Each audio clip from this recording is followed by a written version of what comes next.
Hello, second grade. All right, so today we are going to continue with chapter 27, but today we're doing lesson 2. And again, the name of the chapter is Jesus Comes to Us. The name of lesson 2 is Food for the Soul. So I'm going to read to you starting with the last paragraph on page 131 and finish with the first paragraph on page 132.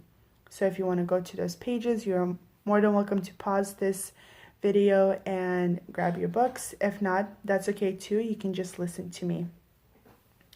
All right, so I'm going to start.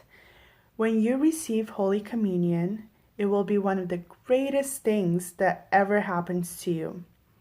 At baptism, you received a share in God's life. When you receive Holy Communion, you will have even more of God's life. Jesus himself will be with you. Just as food makes our bodies grow, Holy Communion makes our souls strong and beautiful. Jesus will be closer to you than ever before. He will listen to everything you tell him. So, like it said here, and like I have said before, First Holy Communion is such a special day, and it will probably be one of the greatest things that you'll ever get to experience. And it is so special because on your first Holy Communion day, you get to receive the true the body and blood of Christ into your soul.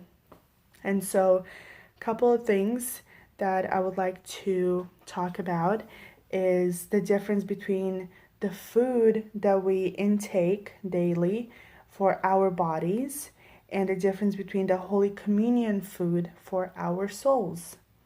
So when we eat different things to nourish our bodies and to have the energy throughout the day. Like some of you might be eating a sandwich, some of you might be eating pizza or leftover dinner and vegetables and stuff. So the food for our bodies keep us alive and we must have the food to live. The food that we eat daily makes us strong. It helps us build muscle and helps us grow. Eating food is also very important because it helps us grow. And eating food helps us stay healthy. So that's what the food that we normally eat does for our bodies. It helps us grow, stay healthy. It helps us build muscle. Now, Holy Communion food for our souls. So the Holy Communion food that we receive into our souls we must have it to live God's life. We must receive the communion in order to receive God's life. The Eucharist, it makes us strong, and that helps us resist temptation. It helps us become saints, which is what our goal at the end of each day is to eventually become saints. And it also helps us to do what is right. So receiving the Eucharist into our souls helps us to stay away from bad temptations, helps us become saints, makes our souls stronger, and it helps us choose to do the right things. So that is how the regular food that we eat helps our bodies, and the communion that we take helps us even more. And so another thing that if we were in a classroom setting that we would probably practice is how to receive communion. So it's your first time receiving communion. What do you do when you go up to the altar in front of a priest? So some people, there's two different ways you can receive communion into your soul.